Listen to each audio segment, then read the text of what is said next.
लोग श्री चैतन्य महाप्रभु की लीलाओं को सुन रहे हैं। आज हमने सुना था कि साक्षी गोपाल के बारे में सुना और माधवेंद्रपुरी पाद की लीला के बारे में सुना। अब महाप्रभु अब पुरी के लिए प्रस्थान कर रहे हैं, तो उसको पढ़ते हैं।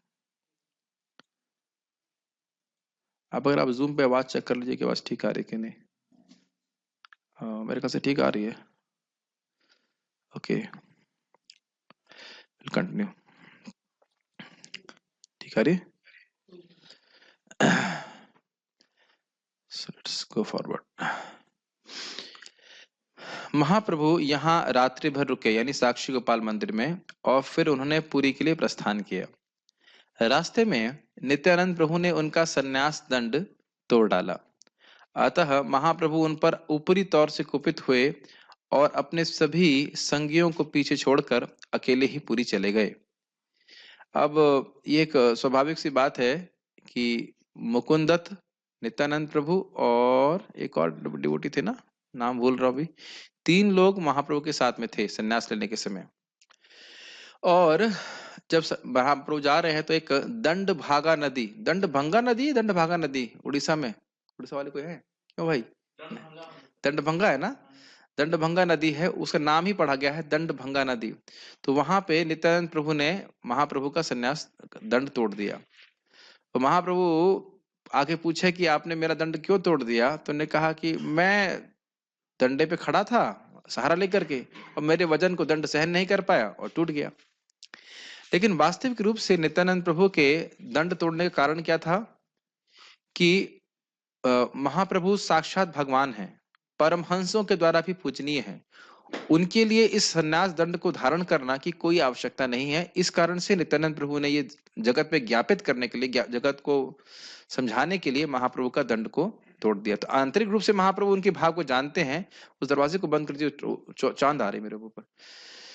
हाँ, तो आंतरिक रूप से महाप्रभु प्रसन्न थे, लेकिन बाह्य रूप से वो कुपित हुए। कहे मैं एक सन्यासी हूँ, मेरा एकमात्र पोजीशन को क्या कहेंगे, धन, जो वस्तु है मेरी जो थी, वो थी मेरा दंड, वह आपने तोड़ दिया। तो आपने मुझे बहुत दुखी किया है। अब एक बात बताओ, या तो आप आगे चले जाओ, आप तीनों लोग, और या तो मैं आगे चला जाता हूँ। पूरी हम जा रहे हैं, तो मैं आगे निकलूं या आप लोग आगे निकली? तो फिर भक्त ने कहा नहीं, आप आगे जाइए, हम आपके पीछे पीछे चलेंगे। तो इसलिए महाप्रभु अपने संगियों को छोड़ करके अकेले ही पुरी चले गए। बड़ी तेजी से आगे बढ़ गए वो। इस प्रकार से एक बात मैं बताना कल ठीक से नहीं समझा पाया शायद, कि महाप्रभु ने एक दंड संन्यास लिया, इसका अर्थ क्या है। और कल ही मैं पढ़ रहा था तो उसमें बता रहे थे श्रील प्रभुपाद जी तात्पर्य में, एताम आस्थाय परात्मनिष्ठा अध्यासिताम पूर्वतमैर महत भी अहम तरिष्यामि दुरंत पारम तमो मुकुंदांग्री निषेव एव। ये श्लोक था, बहुत सुंदर श्लोक है। इस श्लोक को महाप्रभु ने केशव भारती जी को बोला था और यही संन्यास मंत्र ग्रहण किया था। तो इसका अर्थ क्या है? इसका अर्थ ये है, एताम स आस्थाय परात्मनिष्ठा अध्यासिताम पूर्वतमैर महर्षि भी अहम तरिष्यामि दुरंत पारम तमो मुकुंदांग्री निषेव एव। तो कह रहे हैं कि मैं भगवान की निष्ठा, परात्म निष्ठा, भगवान में निष्ठ होकर, भगवान की सेवा में निष्ठ होकर के, जैसा कि अध्यासिताम पूर्वतमेर महत भी, जैसा कि पूर्व के लोगों ने, पूर्व के महात्माओं ने भगवान का आश्रय लिया था, उनकी उपासना करी थी, उसी प्रकार से भगवान में सेवा में निष्ठ होकर के मैं भी तरिष्यामि, मैं तर जाऊंगा। किसको तर जाओगे? तो कह रहे हैं हम दुरंत पारम तमोगुण का, अज्ञान का जो सागर है, इसको मैं तर जाऊंगा। और कैसे तरोगे? तो कह रहे हैं मुकुंदांग्री निषेव एव, भगवान मुकुंद जो मुक्ति देने वाले हैं, उनके चरणों की सेवा करके ही मैं निश्चित रूप से तर जाऊंगा। तो महाप्रभु ने बोला था। तो वहां पे तात्पर्य में समझाते हैं कि त्रिदंड संन्यास जो लेते हैं उसमें 3 दंड होते हैं। इसका अर्थ है वाणी से, मन से और वचन से कृष्ण की सेवा करना। और इसमें एक दंड एक्स्ट्रा होता है, इसे जीव दंड कहते हैं। इसका अर्थ है कि जीव के शरणागति को भगवान को समझाते हैं। समझ में आ रही बात? तो महाप्रभु ने भले ही एक दंड संन्यास लिया, लेकिन उसमें तीनों चारों दंडे सम्मिलित समझे जाने चाहिए। महाप्रभु ने कभी भी मायावादी संन्यास नहीं लिया भाव की दृष्टि से, जिसमें जीव को एक माना जाता है भगवान से, वहां सेवा समाप्त हो जाती है। मेरी बात समझ पा रहे हैं? उम्मीद है समझ पा रहे होंगे। तो एक दंड संन्यास भले ही महाप्रभु ने लिया बाह्य रूप से, लेकिन उस एक ही दंड में चारों दंड सम्मिलित समझे जाने चाहिए। ठीक है। तो हम आगे पढ़ रहे थे। हाँ, तो ये उस दंड को, उस एकमात्र दंड को महाप्रभु के नित्यानंद प्रभु ने तोड़ दिया। तो उनको अपने संगियों को छोड़ करके वो आगे चले गए। पुरी में जब वे जगन्नाथ मंदिर में प्रविष्ट हुए, तब वे दिव्य आनंद से अभिभूत होने के कारण मंदिर की फर्श पर अचेत होकर गिर पड़े। जब जगन्नाथ जी को देखने के लिए गए तो दौड़े जगन्नाथ जी के प्रति, तो जगन्नाथ जी के पास पहुंचने से पहले ही वो बेहोश हो गए। इतना उनको दिव्य आनंद प्राप्त हुआ। किसको? चैतन्य महाप्रभु को। ठीक। मंदिर के रक्षक महाप्रभु के दिव्य भाव को समझ ना पाए, लेकिन वहां पर श्रील सार्वभौम भट्टाचार्य नाम के एक महान पंडित उपस्थित थे और वे समझ गए कि जगन्नाथ मंदिर में प्रवेश करते ही उनका अचेत होना कोई सामान्य बात नहीं थी। अन्यथा जो पंडित थे वह जो इस तरह से लोग जगन्नाथ जी को स्पर्श करना चाहते हैं तो उनको डांटते हैं। डांटते ही नहीं बल्कि पिटाई भी करते हैं, कि नहीं? पिटाई भी कर देते हैं। उनका डंडा रहता है स्ट्रांग, डंडे से पिटाई भी कर देते हैं। हाँ, आप लोग हंस रहे हैं, लेकिन हमारी खुद की पिटाई होगी तो हम नहीं हंसेंगे। बड़े कस के, बहुत कस के मार देते हैं ना, कस के मार सकते हैं। श्रील सार्वभौम भट्टाचार्य उड़ीसा के राजा महाराज प्रताप रुद्र के दरबार में नियुक्त मुख्य पंडित थे। वे श्रील चैतन्य महाप्रभु की तरुणावस्था की कांति से आकृष्ट हुए और समझ गए कि ऐसी दिव्य तन्मय अवस्था विरले ही प्रदर्शित होती है और केवल उच्च कोटि के भक्तों द्वारा प्राप्त की जाती है, जो पूर्व से भौतिक अस्तित्व की पूर्ण विस्मृति से में दिव्य धरातल पर स्थित होते हैं। केवल मुक्तात्मा ही ऐसा दिव्य भाव प्रकाशित कर सकता है। ये समझ में आ रहा है क्या बोला गया है? जो महाप्रभु अष्ट सात्विक विकार प्रकट कर रहे थे जगन्नाथ जी को देख करके, तो इसको पंडित, इसके जो पांडे लोग थे जगन्नाथ के, वह नहीं समझ पाए। वो सोचा कोई भावुक व्यक्ति आ गया, लेकिन इन विकारों को बिल्कुल ठीक ठीक प्रकार से शास्त्र की दृष्टि से शिला सार्वभौम भट्टाचार्य जानते थे।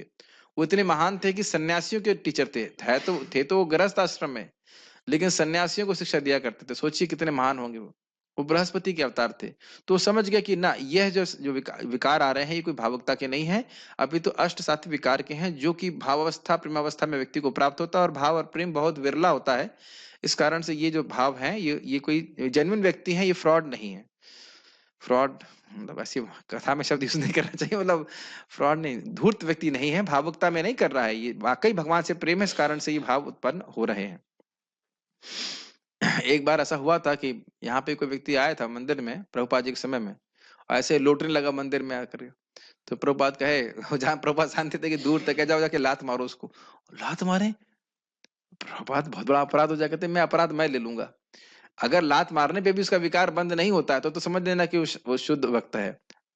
ऐसा हमें कुछ नहीं करना चाहिए, लेकिन प्रभुपाद जैसा किए। और अगर वो गुस्सा हो जाता है, समझ लेते कि वो धूर्त आदमी की वो नाटक कर रहा है। तो भक्तों ने खैर लात तो नहीं मारी होगी, लेकिन जो भी है वो उसको कुछ तो कहा, कुछ तो किया, मतलब मारा वारा तो नहीं था, जहां तक मुझे स्मरण है। लेकिन तुरंत वो गुस्सा किया, आप मुझे से कैसे छू सकते हो, ऐसा क्यों कैसे कर सकते? तुरंत उसका अहंकार प्रदर्शित हो गया। ऐसे एक और कहानी चेतन भागवत में भी आती है। हरिदास ठाकुर जी एक सपेरा बीन बजा रहा था और वह भगवान का भक्त था। तो हरिदास ठाकुर जी उसको सुन करके उन्हें कृष्ण का स्मरण हो गया और उनके शरीर में अष्ट सात्विक विकार आ गए।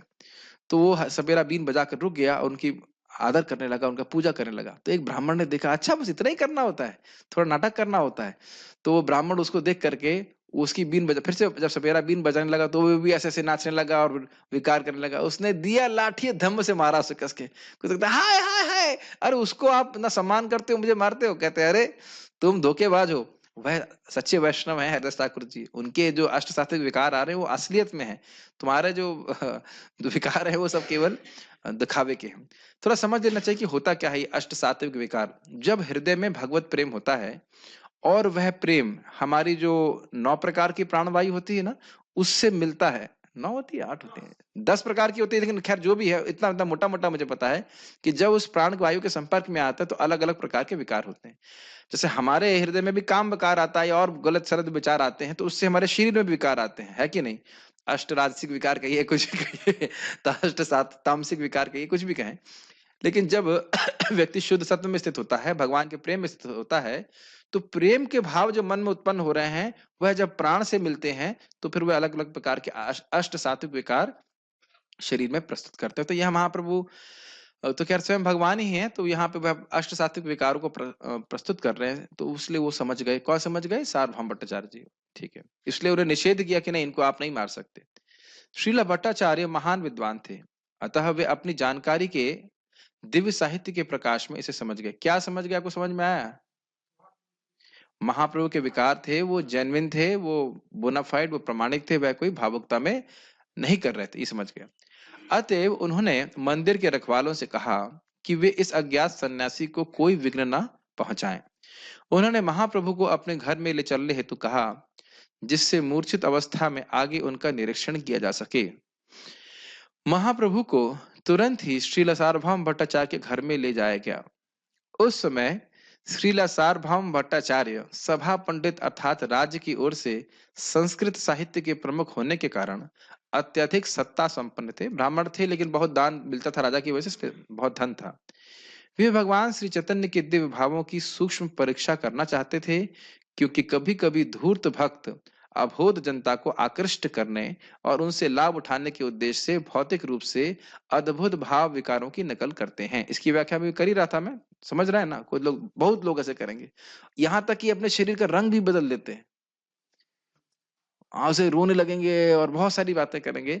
श्रील प्रभुपाद जी आपने जानते होंगे, एक बार बैठे थे भागवत क्लास कर रहे थे, करते करते उनकी आंख से आंसू इतनी जोर से निकला कि सामने वाले भीग गए। ये सब अष्ट सात्विक विकारों का वजह होता है। लेकिन प्रभुपाद जी इस प्रकार से एक बार समाधिस्थ हो गए थे बिल्कुल, भागवतम या राधा माधव गाते हुए। अब ये तो मायापुर में हुआ था, सभी भक्तों के, बहुत सारे भक्त थे उनके सामने हुआ था। फिर भक्त लोग जब हरे कृष्णा करने लगे तो फिर प्रभुपाद बाह्य चेतना में आए। तो फिर भक्तों ने पूछा, प्रभुपाद हमें ऐसा क्या, जब आप अगर इस प्रकार से समाधिस्थ हो जाए तो हमें क्या करना चाहिए? तो श्रील प्रभुपाद जी ने कहा कि आपको हरे कृष्णा कीर्तन करना चाहिए। फिर प्रभुपाद बड़े ही इस भावना में बोले कि इसे उनको क्षमा मांग रहे, कहते हैं ऐसा बहुत बार तो नहीं होता है, मैं प्रयास करता हूँ कि ऐसा ना हो। तो हम समझ ही नहीं पा रहे कि कितने महान आचार्य की अनुगत्य में हम लोग भक्ति कर रहे हैं। हम लोग कल्पना ही नहीं कर सकते कि क्या मतलब है अष्ट सात्विक विकार का, कोई कल्पना ही नहीं कर सकते। अभी तो हम राजसिक और तामसिक विकारों से ही ऊपर उठ जाए तो बहुत बड़ी बात है कि नहीं? खाना खाने के बाद कौन सा विकार आता है? तामसिक विकार आता है। ऐसा ऐसा अष्ट सात्विक विकार में भी होता है, लेकिन वो उसमें और हमारे बहुत अंतर है कि नहीं? ठीक है, अभी तो उसकी कल्पना भी नहीं कर सकते। वे भगवान श्री चैतन्य के दिव्य भावों की सूक्ष्म परीक्षा करना चाहते, ये पढ़ चुका। भट्टाचार्य जैसे विद्वान ऐसे धूर्तों का पता लगा लेते हैं और पता चल जाने पर उन्हें तुरंत ही अस्वीकृत कर देते हैं। ठीक है, समझ में आ गया होगा। श्रील भट्टाचार्य ने भगवान श्री चैतन्य महाप्रभु की परीक्षा शास्त्र में बताए गए समस्त लक्षणों के आधार पर एक वैज्ञानिक की तरह उन्होंने एक वैज्ञानिक की तरह परीक्षा की। अल्पज्ञानी भावावेश युक्त व्यक्ति की तरह नहीं, समझ रहे ना मेरी बात? भावुकता में नहीं स्वीकार कर रहे हैं उसको, बिल्कुल वैज्ञानिक तरह से परीक्षण कर रहे हैं, क्या ये सही है, क्या ये सही है, ये विकार सही है, इस प्रकार से। उन्होंने पेट की गति, हृदय की धड़कन तथा नथनों के श्वास का निरीक्षण किया। उन्होंने महाप्रभु की नाड़ी भी देखी और यह पाया कि उनकी शारीरिक क्रियाएं पूर्णतः रुकी हुई हैं। अब देखिए कितनी अद्भुत बात है, नाड़ी नहीं चल रही है, तभी तो मर जाना चाहिए, लेकिन मरे नहीं, मरने का मतलब प्रश्न ही नहीं है, लेकिन नाड़ी नहीं चल रही है, तो अभी कितना अद्भुत विकार है। जब उन्होंने नासिकाओं पर रुई का फाहा रखा तो उन्होंने देखा कि श्वास कुछ कुछ चल रही है, क्योंकि रुई के बारीक रेशे थोड़े थोड़े हिल रहे थे। समझ में आ रहा है? कितना अद्भुत है ना, नाड़ी नहीं चल रही है जैसा यहाँ पे लिखा है उससे प्रतीत हो रहा है, लेकिन श्वास हल्का हल्का चल रही है। नाड़ी चल रही है, ये पता नहीं नाड़ी देख करके कुछ और उन्होंने किया हो, मुझे तो जानकारी नहीं इतना इसके बारे में, लेकिन ये इस प्रकार के अद्भुत विकार थे महाप्रभु के। इस प्रकार वे जान गए कि महाप्रभु की मूर्छा समाधि वास्तविक है, अतएव वे उनका उपचार निर्धारित विधि से करने लगे। लेकिन महाप्रभु का उपचार केवल विशेष ढंग से ही किया जा सकता था। वे तो अपने भक्तों द्वारा भगवान नाम का उच्चारण करने पर ही होश में आ सकते थे। और यह विशिष्ट उपचार श्रील सार्वभौम भट्टाचार्य को ज्ञात न था, क्योंकि वे महाप्रभु को अभी जानते नहीं थे। महाप्रभु एक जगह आप पढ़ेंगे चैतन्य चरितामृत में भी आगे उनके ऐसे भाव आ गए थे कि वो हाथ और पांव भी अंदर चले गए थे, इस प्रकार से कछुए की तरह होते ना, ऐसे एक बार हाथ और पांव बिल्कुल इतना, हर जोड़ अलग अलग हो गए थे, केवल जैसे जो चमड़ा है कह सकते हैं स्किन, वो वही धारण की हुई थी, और वो नहीं बाहर अलग अलग हो गया था। अंदर वाला तो दूसरा भाव था, कछुए के रूप में अंदर चले गए। और एक हाथ था जिसमें इनके हाथ और जो हाथ के जोड़ है ना हमारे जोड़ जुड़े रहते हैं, वो जोड़ अलग अलग हो गए थे, मतलब केवल स्किन से जुड़ा हुआ प्रतीत हो रहा था। तो उसमें लिखा है कि जो श्रीमद् भागवतम में भी भावों का वर्णन नहीं है, वह चैतन्य चरितामृत में महाप्रभु का भावों का वर्णन इसमें दिया गया है। अद्भुत है वो, और हम में से कोई इसको प्राप्त नहीं कर सकता है। महाभाव हमारे लिए प्राप्य वस्तु नहीं है। महाभाव केवल श्रीमती राधा रानी ये चैतन्य महाप्रभु प्रस्तुत कर सकते हैं, और हम में से कोई व्यक्ति नहीं कर सकता है। इसलिए कभी ये सोचना नहीं चाहिए कि ये राधा रानी है। ये मैंने यहाँ पे सुना, नॉर्थ इंडिया में एक व्यक्ति था, और इंसान लड़का है तो पुरुष था, और बोलता था मैं राधा रानी हूँ। ये पूरा मायावाद है, ऐसा कभी नहीं हो सकता। कोई राधा रानी बन नहीं सकता, जैसे कोई व्यक्ति कृष्ण नहीं बन सकता है। ठीक है, ठीक है। जब भट्टाचार्य ने उन्हें पहली बार मंदिर में देखा तो उन्होंने अनेक यात्रियों में से उन्हें भी एक यात्री समझ लिया। इसी बीच महाप्रभु के संगी जो उनसे कुछ ही देर बाद मंदिर में पहुंचे थे, उन्होंने महाप्रभु के दिव्य भावों के विषय में तथा श्रीला भट्टाचार्य द्वारा उनको ले जाए जाने के समाचार सुना। तो इसमें कुछ समझाना तो है नहीं, फॉलो कर पा रहे हैं ना। तो 3 लोग साथ में महाप्रभु के आ रहे थे, नित्यानंद प्रभु, मुकुंद दत्त और चंद्रशेखर आचार्य, ये थे ना, 3 लोग थे। तो वह चंद्रशेखर आचार्य थे, कौन थे? मैं तीसरे व्यक्ति का नाम भूल रहा हूं, हम लोग पढ़े थे। नित्यानंद प्रभु थे, जगदानंद पंडित, हाँ, जगदानंद पंडित, नित्यानंद प्रभु और मुकुंद दत्त, 3 लोग थे ना, हाँ, साथ में आए थे। तो वो वहां पहुंचते हैं। यात्रीगण अभी भी मंदिर में इस घटना के बारे में आपस में गपशप कर रहे थे, किंतु संयोगवश इन यात्रियों में से एक गोपीनाथ आचार्य को मिल चुका था, और गदाधर पंडित जगदानंद पंडित नहीं थे, गदाधर पंडित थे।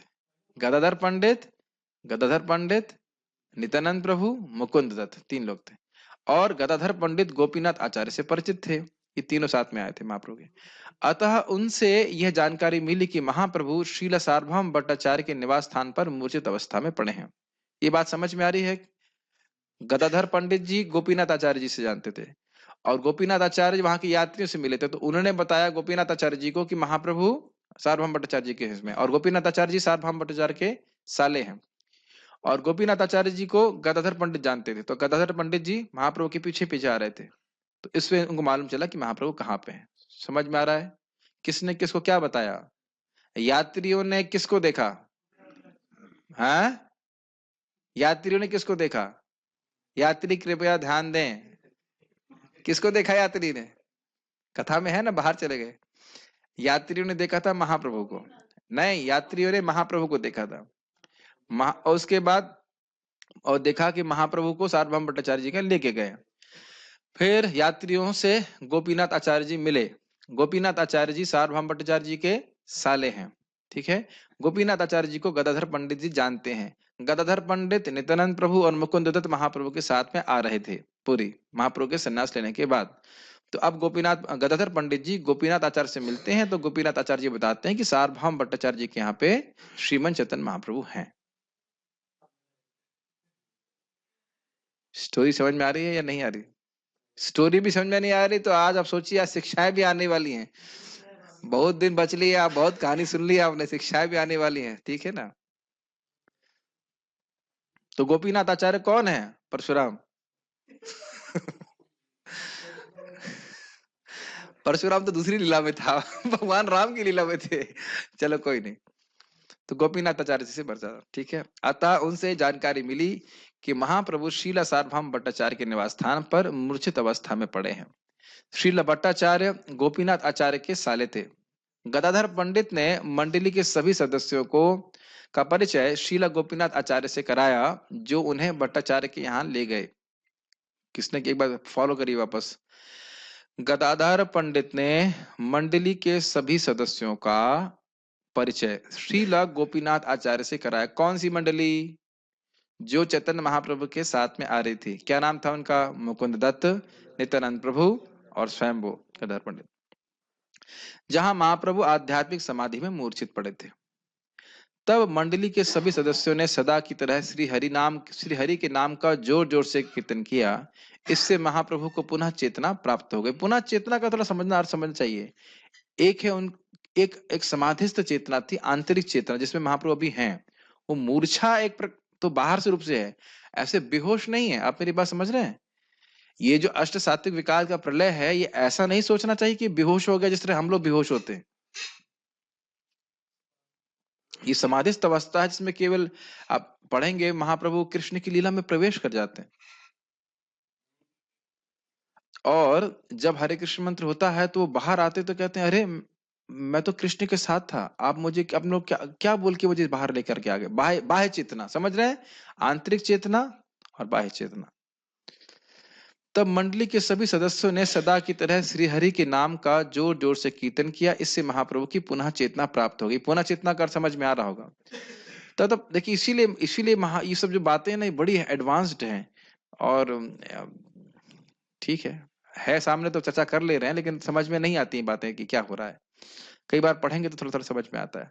तत्पश्चात भट्टाचार्य ने मंडली के सभी सदस्यों का, मैं इससे पहले समझाऊं, आगे बात समझ में नहीं आ रही होगी। ये ऐसा मत सोचे कि हम लोग सोते हैं ना, स्वप्न देख रहे होते हैं, अरे ओ मंगल आरती का समय हो गया, ऐसा उठाया जाता है, ऐसा नहीं है। समझ रहे हैं, कोई चार जाए हरि बोल उठो मंगल आरती, हाँ? ऐसा नहीं, ऐसी स्थिति नहीं है। समझ रहे ना मेरी बात, ये एकदम, अब हम समझ, मैं भी नहीं समझ रहा हूँ अपनी बात, इन द सेंस कि महाप्रभु किस प्रकार से कृष्ण लीला में प्रवेश कर जाते हैं। It's not simply a dream, इस स्वप्न मात्र नहीं है, एक आंतरिक चेतना है। तो इसलिए उस आंतरिक चेतना से महाप्रभु बाहर आते हैं। ठीक है। हरि नाम श्रवण कर करके हम लोग बाह्य चेतना से आंतरिक चेतना में जाएंगे, हरि नाम श्रवण कर करके। समझ रहे हैं, वी आर ट्राई, हम तो हमेशा बाह्य चेतना में रहते हैं, खाना कहाँ है, सोना कहाँ है, इसी में सोचते रहते हैं। हरे कृष्ण मंत्र करेंगे तो धीरे धीरे हमारी आध्यात्मिक चेतना जागृत होगी। ऐसा लगता है हम लोग अभी जगे हुए हैं, लेकिन ऐसा है नहीं। मोहित, आप जगे हुए हैं? नहीं, और हम में से कोई भी जगह नहीं है, जगने का प्रयास कर रहे हैं हरे कृष्ण मंत्र के जप के द्वारा। ठीक है। तत्पश्चात भट्टाचार्य ने मंडली के सभी सदस्यों का स्वागत किया, जिनमें श्रीला नित्यानंद प्रभु भी सम्मिलित थे, और उन सब से आतिथ्य स्वीकार करने हेतु कहा। तब महाप्रभु सहित मंडली समुद्र में स्नान करने गई, और श्रीला भट्टाचार्य ने श्री काशी मिश्र के घर में उनके रहने तथा भोजन की व्यवस्था कर दी। किसकी व्यवस्था कर दी, कहाँ पे? काशी मिश्र के घर में कौन रहने गया? ठीक। उनके बहनोई श्रील गोपीनाथ आचार्य ने भी मदद करी। उन साले बहनोई दोनों में महाप्रभु की दिव्यता को लेकर मैत्रीपूर्ण बातें होती रहीं, और श्रील गोपीनाथ आचार्य ने अपने पूर्व परिचय के कारण अपने तर्कों से स्थापित करना चाहा कि महाप्रभु स्वयं श्री भगवान हैं, और भट्टाचार्य ने उन्हें एक महान भक्त सिद्ध करना चाहा। ये बातें क्या हुई, बड़ा मन कर रहा है बोलने के लिए, तो थोड़ा हम बोलने का प्रयास करेंगे। शीला सार्वभौम भट्टाचार्य कहीं इतने अपूर्व सन्यासी हैं, कौन से संप्रदाय में सन्यास लिया उन्होंने? तो ने कहा भारतीय संप्रदाय में, केशव भारती। भारतीय संप्रदाय, ये तो बहुत हीन है, मतलब बहुत निम्न है, ये फर्स्ट ग्रेड का संप्रदाय तो है नहीं। ऐसा करता हूं मैं इनको और फर्स्ट ग्रेड का जो संप्रदाय है उससे सन्यास दिलवाता हूं। तो ये बोला था सार्वभौम भट्टाचार्य जी ने, क्योंकि वो तो सन्यासियों को शिक्षा दिया करते थे। तो गोपीनाथ आचार्य जी कहते हैं अरे इनको किसी से सन्यास लेने की जरूरत नहीं है, ये परमहंस शिरोमणि है, परमहंस उपास्य हैं, जो परमहंस हैं उन वो भी इनके द्वारा भी उपास्य साक्षात परब्रह्म है, भगवान कृष्ण है। तो कहते हैं आप ऐसा कैसे बोल सकते हैं? तो और फिर उन्होंने कहा कि इनके ये पूर्व आश्रम में क्या कौन थे? तो ने कहा ये जगन्नाथ मिश्र के बेटे हैं, और इनकी माता सची माता है, नीलांबर चक्रवर्ती की वो बेटी थी। कहते ओहो वह तो मेरे मित्र थे जब मैं पढ़ाई कर रहा था नवदीप में। कहीं तो पढ़ाई कर रहे थे, तो वहां पे नीलांबर चक्रवर्ती उनके मित्र थे, तो उनके प्रति चैतन्य महाप्रभु के प्रति सहज वात्सल्य सार्वभौम भट्टाचार्य जी का जागृत हुआ। तो वह सोचने लगे कि अरे इनको तो मैं संन्यास दिलवाऊंगा दोबारा, और इनको मैं वेदांत का दर्शन कराऊंगा, अभी तो भी बड़े जवान है, नवयुवक है, इतने सुंदर है, अगर वेदांत नहीं सुनेंगे तो संन्यास कैसे धारण कर पाएंगे? तो इस प्रकार से वह वात्सल्य भाव से ऐसा सोचने लगे। तो यहाँ पे गोपीनाथ आचार्य जी कहते हैं कि ना, वो तो भगवान है। फिर कहते हैं तुम किस आधार पे कहते हो? भगवान तो हर त्रियुग है, भगवान तो हर युग में आते, सॉरी चौथे कलयुग में आते नहीं, त्रियुगी कहते हैं। तो ने कहा हाँ, लेकिन भगवान छिप करके आते हैं। प्रहलाद महाराज की उक्ति को कहते हैं छन्ना कली, कलयुग में आप प्रछन्न रूप में अपने भक्त के रूप में आते हैं, और बहुत सारे अवतार उसके बाद महाभारत में कोटेशन देते हैं कि भगवान चैतन्य महाप्रभु भगवान है, इस प्रकार से। तो ये बात वहां पे चलती है। शास्त्रों की दृष्टि से दोनों अपने अपने तर्क देते रहे, वे किसी भावुकता से प्रेरित नहीं थे।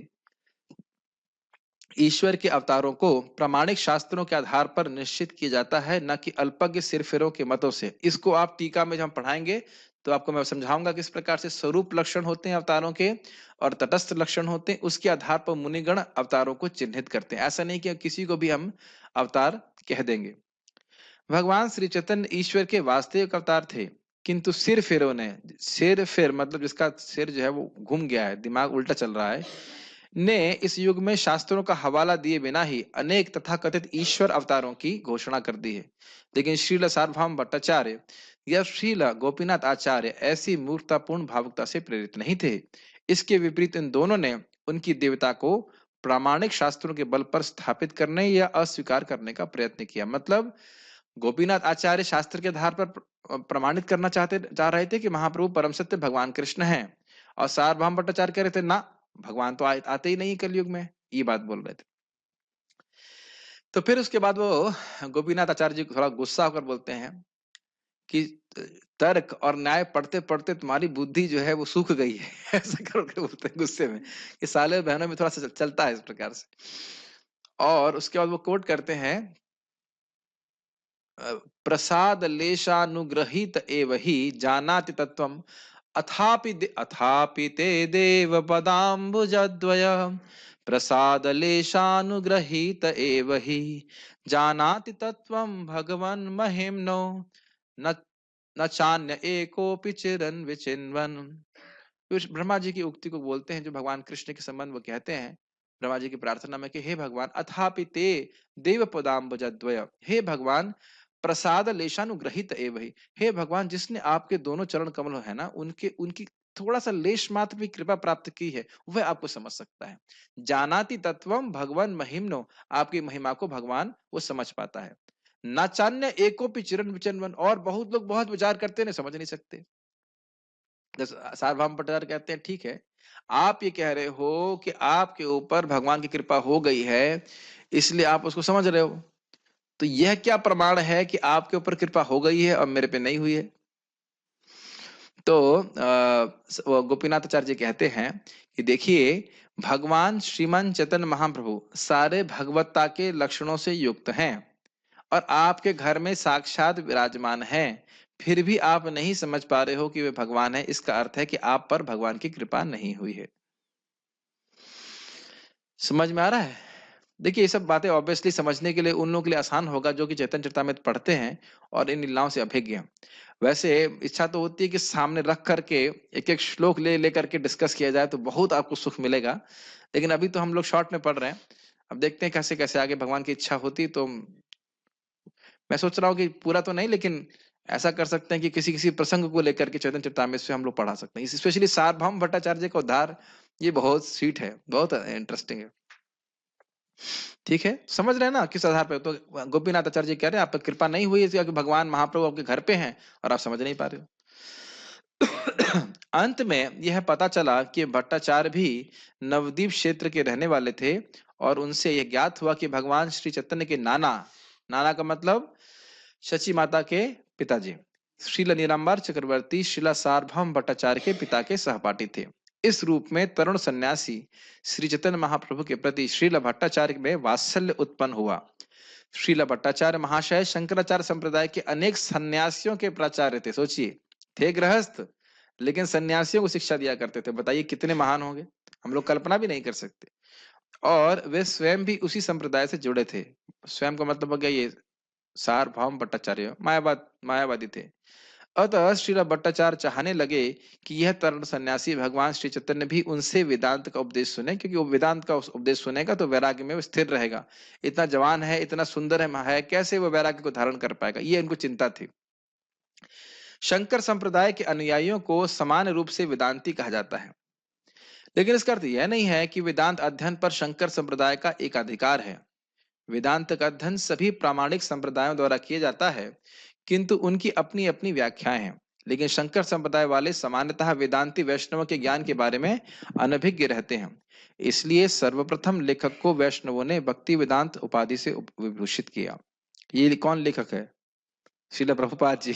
प्रभुपाद जी यहाँ प्रभुपाद क्या कह रहे हैं समझिए। वेदांत वेद का अंत है, ये स्वयं श्रीला व्यासदेव जी ने लिखा है और इसमें भगवान की व्याख्या हो रही है। लेकिन शंकराचार्य जी ने जानबूझ करके, अभी आगे आप पढ़ोगे, आज ही पढ़ने वाले हैं, कल नहीं, आज ही पढ़ने वाले हैं कुछ कुछ बातें, कि उसमें मायावादी व्याख्या करी कि ईश्वर निराकार है, इस प्रकार से ब्रह्म निराकार है, ऐसे बातें वो बोल रहे हैं। तो प्राय लोग सोचते हैं वेदांत पे जो है केवल मायावादी लोगों के ही भाष्य है, मायावादियों का अधिकार है, ऐसा वो सोचते हैं। लेकिन ऐसा नहीं है। श्री भाष्य है श्रीला रामानुजाचार्य जी का, और अन्य महान महान आचार्यों ने वेदांत पे भाष्य लिखे हैं, जैसे श्रीला बलदेव विद्याभूषण जी ने गोविंद भाष्य लिखा है, बहुत सुंदर, उसमें भगवान की व्याख्या करी है, साकार रूप की व्याख्या करी है, उसी को महान, उसी को प्रमुख बताया है। तो मैं खाली ये बोल रहा हूं कि यहाँ पे प्रभुपाद ये बोल रहे हैं कि वेदांत पे केवल मायावादियों का अधिकार नहीं है, शारीरिक का भाष्य जो है लिखा गया है वो शंकराचार्य जी की तरह लिखा गया है, अपितु महान वैष्णव आचार्यों ने भी व्याख्या करी है, वैष्णव व्याख्या करी है, उसके बारे में ये लोग नहीं जानते हैं।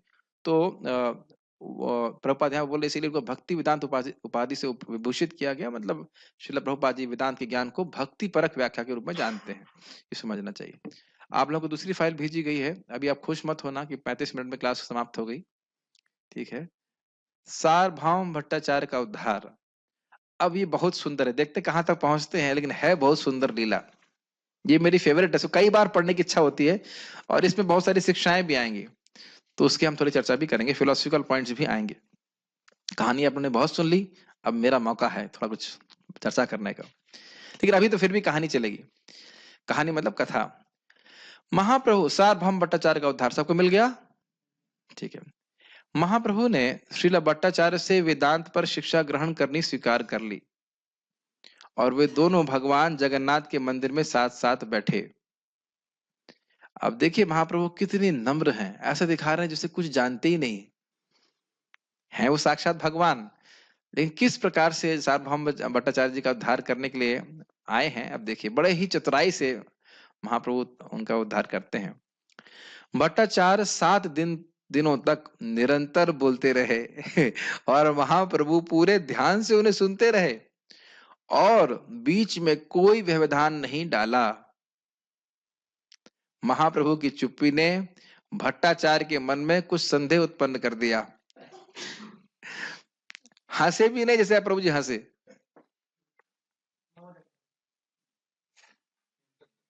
अब सब लोग अगर ऐसे सुनने लग जाए तो वक्ता भी थोड़ा घबरा जाएगा कि क्या है भाई, विरोध है कि मान रहे हो कुछ समझ में। और 7 दिन है ना, आप कहीं प्रवचन करेंगे तो सामने वाले की आंख से समझ में आता है, कि उसका एक्सप्रेशन समझ में आता है, हाँ मुस्कुरा रहा है, अच्छा लग रहा है, इसे बोर लग रहा है, कुछ कुछ तो कोई एक्सप्रेशन महाप्रभु नहीं दे रहे।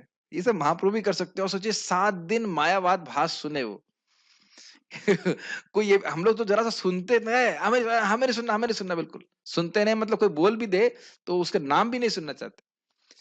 और 7 दिन महाप्रभु चुपचाप सुन रहे। आप लोग को नहीं सुनना है, ऐसा नहीं आप 7 दिन पता लगा 7 दिन के बाद मायावादी बन जाएंगे ये हमको नहीं सुनना है। लेकिन भगवान सहन कर लिए, एकदम चुप। थोड़ा सा ध्यान कीजिए कि महाप्रभु कैसे लग रहे होंगे, बाल मतलब छिलाए हुए हैं और सन्यासी के वेश में हैं, और चुपचाप बड़ी नम्रता से सुन रहे हैं। भट्टाचार्य जी भी बड़े प्रेम से उनको सुना रहे हैं, वेदांत की शिक्षा दे रहे हैं। जो वेदांतकृत है, जो वेदांत की रचना करने वाले हैं, वेदांतकृत वेद विदेव चाहम, उसको वेदांत की शिक्षा दी जा रही है। और महाप्रभु बोल भी नहीं रहे कि मैं कृष्ण हूं, अरे मैंने ही वेदांत लिखा है, तुम क्या बता रहे हो, बोलेंगे बाद में। एकदम चुप बैठे हुए, बहुत बहुत कौतुकी पास टाइम है। कौतुकी का अर्थ होता है मजाकिया पास टाइम। महाप्रभु की चुप्पी ने भट्टाचार्य के मन में कुछ संदेह उत्पन्न कर दिया। अतः उन्होंने पूछा कि महाप्रभु ने उनकी वेदांत व्याख्या के विषय में कोई प्रश्न क्यों नहीं किया या कोई टिप्पणी क्यों नहीं करी। समझ रहे ना मेरी बात, ठीक है। महाप्रभु श्रीला भट्टाचार्य के समक्ष अपने को अल्प ज्ञानी विद्यार्थी बनाए रहे और ऐसा स्वांग किया कि वे उनसे वेदांत इसलिए सुन रहे हैं क्योंकि श्रीला भट्टाचार्य का मानना था कि यह सन्यासी का धर्म है। अब देखिए महाप्रभु क्या बोल रहे हैं, अभी देखिए अभी क्या बोल रहे हैं, अभी क्या बोल रहे हैं। मैं तो वेदांत वेदांत कुछ समझता नहीं हूँ, आपको मैं गुरु मान रहा हूँ, मैं तो आपके बालक के समान हूँ, शिशु के समान हूँ, और आप, मुझे पता नहीं सन्यास क्यों ले लिया मैंने, आपने बोला सन्यास धर्म का पालन करने के लिए वेदांत सुनना चाहिए, इसलिए मैं सुन रहा हूँ। ऐसे ही प्रकाशानंद सरस्वती को भी महाप्रभु कहते हैं मैं तो मूर्ख हूं, मैं तो कुछ जानता नहीं। उसके बाद सारे तर्क उड़ा दिए एकदम धाए से करके। महाप्रभु अद्भुत है। लेकिन महाप्रभु उनके भाषणों से सहमत नहीं थे। इससे श्री भगवान ने इंगित किया कि कोई चाहे शंकर संप्रदाय के तथाकथित वेदांती हों या किसी अन्य संप्रदाय के, जो श्रीला व्यासदेव के आदेशों का पालन नहीं करते, वे वेदांत के यंत्रवत विद्यार्थी हैं। अब आज मैं जब इसको पढ़ रहा था क्लास में आने से पहले, तो ये बात मुझे बहुत स्ट्राइक करी। श्रीला प्रभुपाद जी ने क्या कहा कि महाप्रभु के जीवन से हमको श्रीमद् भागवतम में प्रवेश करने में सुविधा होगी। ये सुना था, इसीलिए तो हम पढ़ रहे हैं। अब इस बात से हमें क्या समझ में आया? व्यासदेव पहले श्लोक में बोल रहे हैं कि मैं परम सत्य का ध्यान कर रहा हूं, और वह परम सत्य कौन है? साक्षात परब्रह्म भगवान श्री कृष्ण। क्लियर समझ में आ रहा है? और शंकराचार्य ने क्या स्थापित किया कि भगवान निराकार है। तो अब श्रीमद् भागवतम वेदांत की सहज स्वाभाविक प्राकृतिक टीका है। तो अगर कोई महाप्रभु का अनुगमन करेगा तब वह समझ पाएगा कि वेदांत सूत्र में व्यासदेव क्या कह रहे हैं, और तभी वो भागवत समझ पाएगा। क्या आप रिलेट कर पा रहे हो मैं क्या बोल रहा हूं? वेदांत सूत्र की प्राकृतिक भाषा है, सॉरी भाष्य है श्रीमद् भागवतम। और वेदांत सूत्र में व्यासदेव के अनुसार जो परम सत्य है वो कौन है? भगवान है। समझ रहे ना मेरी बात? तो अगर कोई व्यक्ति वेदांत के कंक्लूजन को समझना चाहता है, यानी श्रीमद् भागवतम को समझना चाहता है, तो उसको महाप्रभु की ही बात को समझना पड़ेगा कि भगवान कृष्ण एक परम सत्य, भगवान कृष्ण एक व्यक्ति हैं। अगर हमने ये सोचने लग जाए कि परम सत्य निराकार हैं, तो फिर हम ना भागवत समझ पाएंगे और ना हम वेदांत समझ पाएंगे, कुछ भी नहीं समझ सकते। क्या ये बातें समझ में आ रही हैं? तो ये बहुत इंपॉर्टेंट बात है। हमें इसीलिए प्रभुपाद जी इस प्रसंग को, बहुत सारी लीलाएं हैं, लेकिन प्रभुपाद जी सार्वभौम भट्टाचार्य जी के उद्धार को यहाँ बहुत विशेष रूप से, लंबे रूप से रखें। आप पूरे इसको देखेंगे, संक्षिप्त, बाकी जगह सब कुछ संक्षिप्त में बताया है, लेकिन यहाँ फिर भी काफी डिटेल में बता रहे हैं। शिक्षा सीखना बहुत जरूरी है। भागवत का पहला श्लोक ही स्थापित कर देता है कि परम सत्य एक व्यक्ति है। समझ रहे ना मेरी बात? और जो ये ना समझ पाया, ना उसने वेदांत समझा, ना कुछ समझा। ठीक है? तो कह रहे हैं ऐसे लोग जो नहीं समझ पा रहे श्रील व्यासदेव जी की बात को, तो वह यंत्रवत विद्यार्थी हैं, मैकेनिकल स्टूडेंट, उन्हें समझ नहीं आ रहा, समझ सार वेदांत तो क्या है वो समझ नहीं आ रहा है, ये बात बोल रहे हैं वे। इस बात को तो हमने गीता में सुना था ना, वेदांत के द्वारा भगवान को समझना है, ना कि निराकार को समझना है। वेदांत कृत वेद वेदेव चाहम, वेदांत की रचना करने वाला मैं हूं, और वेद से मुझको जाना चाहिए। जो जो बोल रहा है वो कोई निराकार ब्रह्मभूत नहीं बोल रहा है, साक्षात परब्रह्म भगवान कृष्ण बोल रहे कि मुझको जानना है, वो व्यक्ति है। समझ रहे हो ना मेरी बात? तो जो ये बात नहीं समझ रहा है और कह रहा है ईश्वर निराकार है, ईश्वर निराकार है, तो वह निरा मूर्ख है। यस, वे इस महान ज्ञान से पूर्ण रूप से अवगत नहीं होते। किस महान ज्ञान से? कि परम सत्य एक व्यक्ति है। वेदांत सूत्र की व्याख्या श्रील व्यासदेव ने स्वयं श्रीमद् भागवतम के मूल पाठ में दे दी है। जिसे श्रीमद् भागवतम का ज्ञान नहीं है, वह कठिनाई से ही समझ पाएगा कि वेदांत का मर्म क्या है। अभी यही बात बोल रहे थे कि नहीं? वेदांत की टिप्पणी क्या है? श्रीमद् भागवतम। और श्रीमद् भागवतम में पहले श्लोक में बोलते रहे कि परम सत्य भगवान है, कृष्ण है, साकार है, उनका आध्यात्मिक स्वरूप है। धामना स्वेन सदा निरस्त हुकम सत्यम परम धीमहि। वह अपने अपने अपने स्वप्रकाश से, सूर्य का प्रकाश होता है ना, तो सूर्य के प्रकाश से अंधकार बहुत दूर भाग जाता है। ऐसे भगवान अपने दिव्य शरीर से निकलने वाले दिव्य तेज से माया को निरस्त किए रहते, दूर किए रहते, माया कभी उनको छू नहीं सकती। तो उनका स्वरूप कैसा है? आध्यात्मिक स्वरूप है ना? तो ये बात हमें श्रीमद् भागवतम के पहले श्लोक से समझ में आ जाती है। कुछ लोगों को अंत के श्लोक तो समझ में नहीं आती। जो भक्त है वो पहले ही श्लोक में समझ जाता है कि परम सत्य भगवान कृष्ण है, और जो भक्तों के अनुगत्य में नहीं है वो भागवतों को पूरा पढ़ने के बाद भी समझ नहीं पाता। महाराज जी तो कई बार, मैं तो कहीं सुना नहीं है ऐसी जगहों पे प्रचार नहीं, मैं तो इन लोगों को सुना नहीं, लेकिन महाराज कई बार बोलते हैं कि व्यासदेव जी के व्यास आसन पे बैठ करके, व्यास आसन पे बैठ करके व्यासदेव से बिल्कुल विरुद्ध बोलते हैं, और फिर कहते हैं हम व्यास हैं। जैसे न्यूटन का पढ़ा लॉ है F = ma, और उल्टा ही पढ़ा है। बोले मैं न्यूटन का रिप्रेजेंटेटिव हूं, लेकिन पढ़ा रहा उल्टा, M = FA या कुछ भी पढ़ाए, कुछ सिद्धांत अलग बताए तो गलत बात बोली जाएगी ना, ये बात है। अच्छा, ये भी इंटरेस्टिंग बात है कि जैसे मान लीजिए कोई टीचर पढ़ा रहा है F = ma, तो आपको विश्वास है कि यही न्यूटन ने दिया था, क्योंकि परंपरा बनाई गई है कि नहीं? तो उसी प्रकार से व्यासदेव जी ने जैसे बता रहे हैं परम सत्य भगवान है, वो बात बोलनी जानी चाहिए। श्रील भट्टाचार्य जी बहुश्रुत विद्वान होने के कारण लोकप्रिय वेदांतियों पर महाप्रभु के व्यंग्यात्मक आक्षेप को समझ गए। अतः उनने पूछा कि यदि कोई बात समझ में नहीं आती तो पूछते क्यों नहीं। श्रील भट्टाचार्य जी उनके इतने दिन तक मौन रहने का प्रयोजन समझ गए। इससे स्पष्ट हो गया कि महाप्रभु के मन में कुछ और था। अतएव श्रील भट्टाचार्य जी ने उनसे प्रार्थना की कि वे अपने मन की बात प्रकट कर दें। अब देखिए महाप्रभु क्या कह रहे हैं।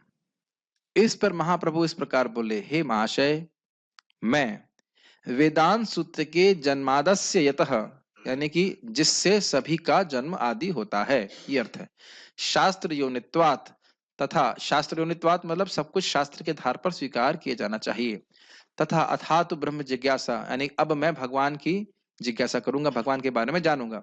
जैसे सूत्रों के अर्थों को तो समझता हूं, लेकिन जब आप इनकी व्याख्या अपने स्वयं के ढंग से करते हैं तो उन्हें समझ पाना मेरे लिए कठिन हो जाता है।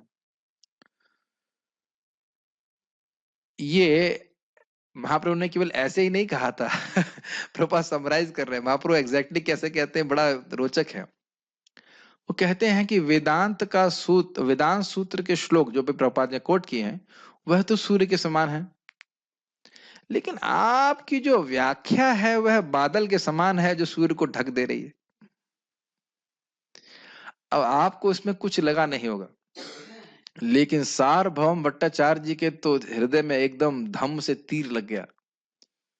किसी को 7 दिन आप पढ़ाएं, और आपने केवल एक ही व्यक्ति को नहीं पढ़ाया, अपने आप को सार्वभौम भट्टाचार्य जी की स्थिति में रखिए। वो एक सन्यासी को नहीं पढ़ाए हैं, कई कई सन्यासी को पढ़ाए।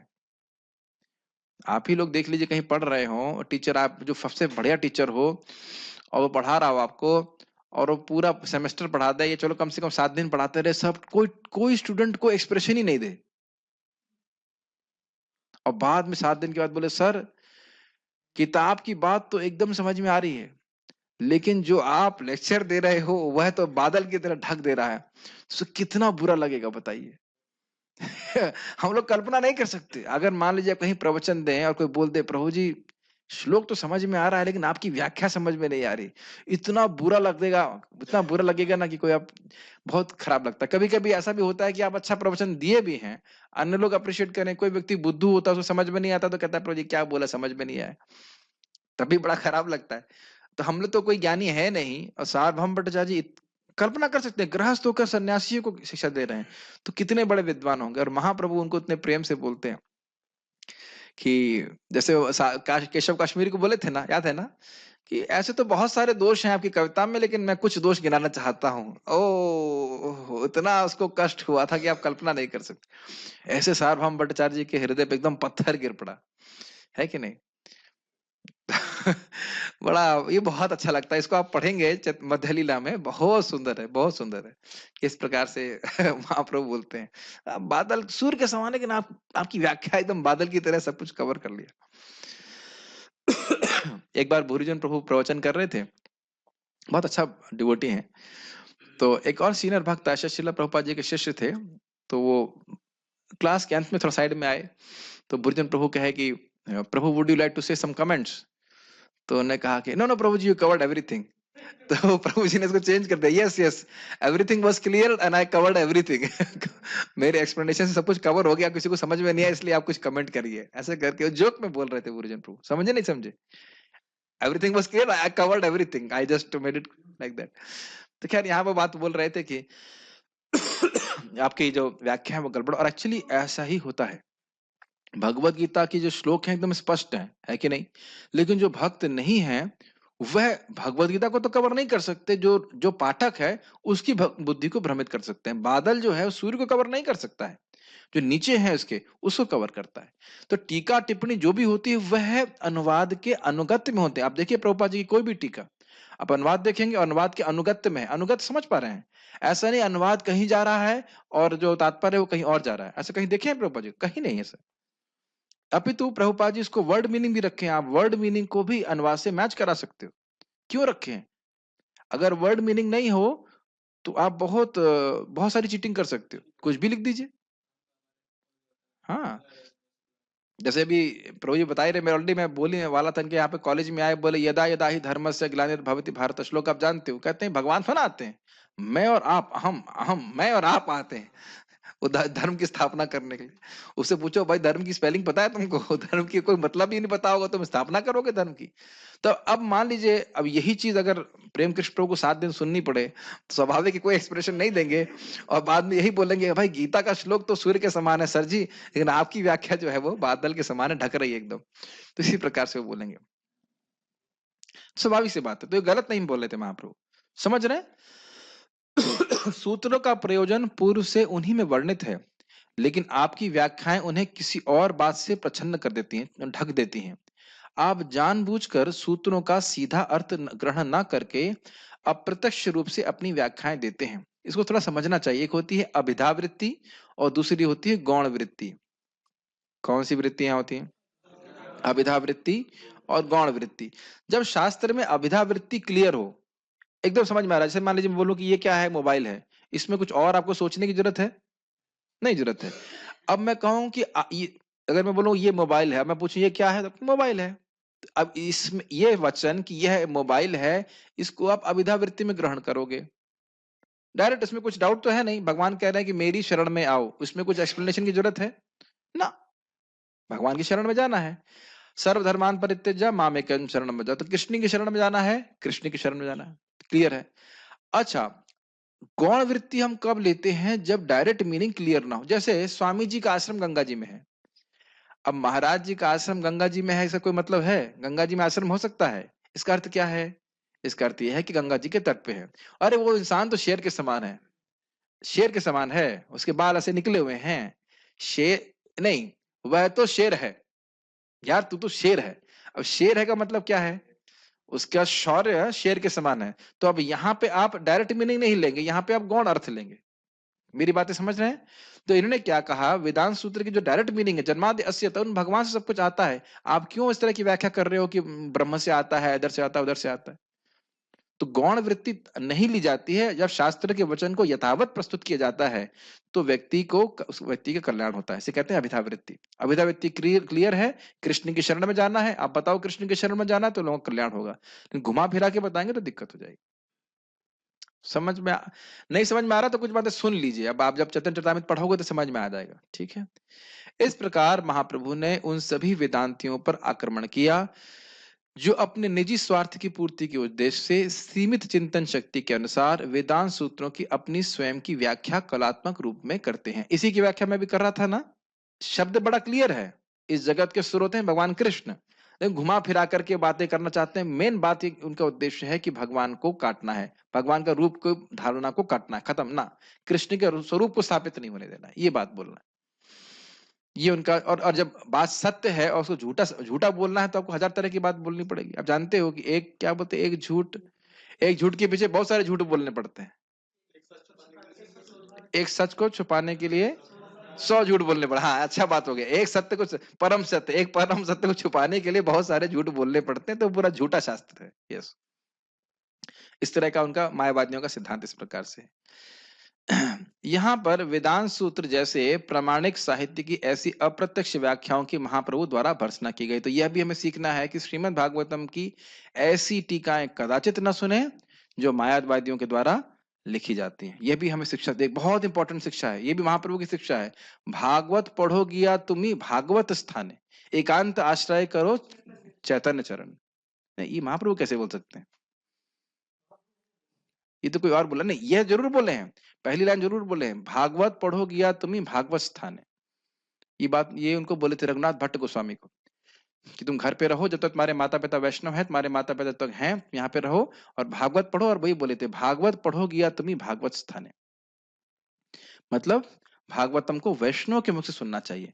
अन्य तो भागवतम को भी घुमा फिरा करके लोग प्रस्तुत करने का प्रयास करते हैं। तो ऐसी टीकाओं को कभी नहीं सुनना चाहिए जो कि मायावाद से प्रेरित हो। तो ये आप समझ पा रहे हैं भागवतम हम कैसे सीखेंगे? क्या महाप्रभु के जीवन से आपको समझ में आ रहा है भागवतम कैसे सीखना है? भक्तों के संग में सीखना है, ठीक है? महाप्रभु ने आगे कहा, श्रील व्यासदेव ने वेदांत सूत्रों में उपनिषदों के मंत्रों के प्रत्यक्ष अर्थों का सारांश दे दिया है। दुर्भाग्यवश आप उनके प्रत्यक्ष अर्थों को ग्रहण नहीं कर रहे हैं, आप अप्रत्यक्ष रूप से उनका अर्थ भिन्न प्रकार से कर रहे हैं। इसी की व्याख्या भी मैं कर रहा था। प्रत्यक्ष अर्थ मतलब अभिधा वृत्ति। कौन सी वृत्ति? अभिधा वृत्ति। और अप्रत्यक्ष अर्थ हुआ गौण वृत्ति। इसके अर्थ समझ में आ रहा है ना? मुझे पानी चाहिए, इसका अर्थ क्या है? मुझे पानी चाहिए। इसमें कुछ आपको इंटरप्रिटेशन की जरूरत है? इसमें इंटरप्रिटेशन, मुझे पानी चाहिए, प्रभु जी बोल रहे हैं मुझे पानी चाहिए, इसका मतलब आप बोलोगे मुझे पानी चाहिए, इसका मतलब आपको पानी चाहिए। तो ये बोल रहे हैं, ये बोला जा रहा है। तो अब अगर ऐसी बातें बोली जाएंगे तो लोग भ्रमित हो जाएंगे कि नहीं? आप लोग भ्रमित हुए कि नहीं? मैं बोलना चालू किया सर, मुझे पानी चाहिए, तो मतलब प्रभु जी बोल रहे हैं मुझे, मुझे मतलब मुझे। अब आप अगर आप सोचेंगे मुझे मतलब मुझे, यानी मुझे पानी चाहिए, तो आप ही पानी पीना चालू कर देंगे, कहेंगे पी के आए हैं, जो भी कुछ भी है। मैं खाली ये बोल रहा हूं कि यह व्याख्या भ्रमित करने वाली है कि नहीं? अगर मैं कहूं भाई शांति प्रभु मुझे पानी चाहिए, थोड़ा पानी ले आओ, समझ में आती है बात? बहुत सीधी बात है, इसमें अप्रत्यक्ष अर्थ लेने की क्या आवश्यकता है? मेक सेंस और नॉट? तो कह रहे हैं कि जो उपनिषदों के मंत्र हैं, इसका सीधे सीधे अर्थ आप ले लेते, समझ में आती बात, आप उसे घुमा फिरा के बताने का प्रयास कर रहे हैं, ये बात है। और गौण वृत्ति का उदाहरण मैंने आपको पहले दे दिया था। स्वामी जी का, महाराज जी का आश्रम गंगा जी में है, इसका मतलब क्या है? गंगा जी के किनारे है, तो वहां पे आपको अप्रत्यक्ष अर्थ लेना पड़ेगा कि ये क्लियर नहीं है, गंगा जी के अंदर पानी नहीं होता, सॉरी आश्रम नहीं बना सकते। वेदों, इसको हम आगे पढ़ेंगे, मुझे लग रहा है थक जाएंगे, भक्त लोग थक गए हैं। अब वैसे भी शिक्षा आना चालू हो गई तो धीरे धीरे होगा, इसलिए हम नहीं रुक रुक पढ़ा देंगे। पढ़ाना जरूरी, इसका लिंक है, क्योंकि वेदों की बातों को यथावत स्वीकार करना चाहिए, इसलिए बहुत जरूरी है। पढ़ लेते हैं थोड़ा सा, 6 मिनट बाकी हैं, आप लोग काउंट डाउन टाइमर लगा लीजिए, ठीक है। वेदों के प्रमाण को चुनौती देने की कोई गुंजाइश नहीं है और उसमें संशय का भी प्रश्न नहीं है। जो कुछ वेदों में कहा गया है उसे पूरा पूरा स्वीकार करना चाहिए, अन्यथा यह वेदों के प्रमाण को चुनौती देना है। क्यों बोल रहे हैं? क्योंकि जो वेदों का ज्ञान है सीधा सीधा ले लो, उसे घुमाओ मत, ये बात बोलना चाहते हैं। अब बहुत इजी बात है, शंख तथा गोबर दो विभिन्न जीवों के हाड़ तथा विष्ठा हैं। हाड़ मतलब होता है हड्डी, और विष्ठा मतलब मल, ठीक है। लेकिन ये तो आपने बहुत पिचिंग में इस्तेमाल करते हैं इस लॉजिक को, लेकिन चूंकि वेदों ने इन्हें शुद्ध कहा है, अतः लोग उन्हें ज्यों का त्यों स्वीकार करते हैं, क्योंकि वेद प्रमाण है। क्लियर समझ में? भाव यह है कि कोई भी व्यक्ति अपने अपूर्ण तर्क को वेदों के ऊपर नहीं थोप सकता। देखिए अपूर्ण तर्क का अर्थ क्या है? तर्क का आधार अगर शास्त्र नहीं है तो वह शुष्क तर्क है, केवल तर्क मात्र है। तर्क को नहीं बुरा बोला जा रहा है, तर्क अगर शास्त्र के आधार पे है तो ठीक है, लेकिन तर्क अगर शास्त्र के विरुद्ध चल रहा है तो फिर उसकी कोई प्रतिष्ठा अपने आप में नहीं। वेदों के आदेशों को यथारूप में किसी लौकिक तर्क के बिना मानना चाहिए। जैसे एक ही नाम से अनंत जन्मों के पाप कट जाते हैं, आपके तर्क पे नहीं चलेगा, प्रभु जी ऐसे कैसे हो जाता है, वैसे कैसे ना, भागवत में लिखा है, वेद प्रमाण है, उसको मानना है। वैदिक आदेश के तथाकथित अनुयायी वैदिक आदेशों की अपने ढंग से व्याख्याएं करते हैं और इस प्रकार के वे वैदिक धर्म के विभिन्न पक्ष तथा पंथ स्थापित करते चलते हैं। भगवान बुद्ध ने प्रत्यक्ष रूप से वेदों के प्रमाण को अस्वीकार किया और उन्होंने अपना स्वतंत्र धर्म स्थापित किया, इसलिए वेदों के दृढ़ अनुयायियों को बौद्ध धर्म स्वीकार नहीं हुआ। लेकिन वेदों के तथाकथित अनुयायी बौद्धों से भी अधिक हानिकारक हैं। बौद्धों के में वेदों को प्रत्यक्ष रूप से इंकार करने का साहस है, लेकिन वेदों के तथाकथित अनुयायियों में ऐसा साहस भी नहीं है। यद्यपि वे अप्रत्यक्ष रूप में वेदों के सभी आदेशों का उल्लंघन करते हैं। भगवान श्री चैतन्य ने इसकी भर्त्सना के लिए, इसको समझने का प्रयास कीजिए। वेद का उद्देश्य भगवान कृष्ण को जानना, एकदम क्लियर क्लियर है, लेकिन अपनी बुद्धि लगा लगा कर लोगों ने विभिन्न मतामत प्रस्तुत किए हुए कि नहीं वेद का ये उद्देश्य, वेद ये उद्देश्य कर रहा है, वेद ये कह रहा है, ये कह रहा है। वेद का सिंपल वही बात, संबंध, अभिधेय, प्रयोजन, सीधी बात, और तो कुछ है नहीं। और इसी कारण से विभिन्न विभिन्न धर्म स्थापित हुए हैं, क्योंकि लोगों का चित्त जो है विभिन्न गुणों से प्रभावित है, उसके अनुसार वो धर्म को, वेद की शिक्षाओं को स्वीकार करते हैं और बातों को घुमा देते हैं। और फिर उन्होंने कहा कि बौद्ध लोग तो वेद को सीधा नहीं मानते, चलो कोई बात नहीं, लेकिन ये लोग कहते नहीं वेद सही है, लेकिन वेद के अनुसार ईश्वर निराकार है, जबकि वेद क्या कह रहा है? भगवान वेदेश सर्वे हम वेद्यो। आप समझ रहे ना मेरी बात? तो ईश्वर निराकार कैसे हो गया? तो ये अपने मन से ये बोल तो रहे हैं वेद के, हम वेद को मानते हैं, वेद को मानते हैं, लेकिन वास्तविक रूप से वेद को नहीं मानते। मेरी बात समझ में आ रही है? और इसकी महाप्रभु ने भर्त्सना करी, भाई तुम ये तो छुपे हो, क्या कहते हैं, छुपा रुस्तम नहीं कहते से, कुछ और कहते, मतलब दोगलापन हुआ, धोखेबाजी कर रहे हो। भाई कम से कम ये बोल रहे हैं कि वेद नहीं मानते, चलो कोई बात नहीं, लेकिन तुम कह रहे हो कि वेद मान रहे हो और गलत व्याख्या कर रहे हो। जैसे कि लोग अपनी टीका लिखेंगे तो कोई अपना गीता लिखेंगे तो नहीं मानेगा, कोई मेरी गीता कोई नहीं सुनेगा, लेकिन भगवत गीता लिखेंगे तो सब लोग सुनेंगे और उसके बाद अपनी टिप्पणी करते हैं। तो ये बेमानी हुई कि नहीं? अपनी गीता लिखो, देखते कौन सुनता है। मेरी बातें समझ पा रहे होंगे शायद आप लोग। तो महाप्रभु ने भर्त्सना करी। इस प्रसंग में थोड़ा सा पढ़ के हम रुक जाएंगे। इस प्रसंग में महाप्रभु द्वारा दिए गए शंख तथा गोबर के उदाहरण अत्यंत युक्ति संगत हैं। यदि कोई यह तर्क करे कि चूंकि गाय का गोबर शुद्ध है अतः विद्वान ब्राह्मण का मल उससे भी अधिक पवित्र होना चाहिए, तो उसका यह तर्क स्वीकार्य नहीं होगा। समझ में आ गया? गोबर तो मान्य होगा, किंतु उच्च पदस्थ ब्राह्मण का मल अमान्य होगा। महाप्रभु ने आगे कहा, ठीक है, अब हम यहाँ पे रुक जाएंगे, आप लोग थक गए हो। लेकिन एक बात इंपॉर्टेंट है कि यहाँ इसमें और एग्जाम्पल दिया जाता है कि अगर हड्डी, शंख तो हड्डी है, तो वह अगर पवित्र है तो फिर किसी ब्राह्मण की खोपड़ी हम लेके बजाएं? तो आप समझ सकते हो ना, अगर किसी भी इंसान की हड्डी को हम स्पर्श करते हैं तो फिर वह मतलब मरे हुए की, तो फिर वो अपवित्र हो जाता है, व्यक्ति को स्नान करना होता है। तो इसलिए हम वहां पे शुष्क तर्क नहीं लगा सकते। अब इसके बाद आके महाप्रभु क्या कहते हैं उनसे, उसकी हम चर्चा भगवान ने चाहा, महाप्रभु ने चाहा तो कल करेंगे। शिक्षाओं को वैसे भी धीरे धीरे हमारा प्रोसेसर चलता है, तो कल शुरू करते हैं। श्रीमद् चैतन्य महाप्रभु की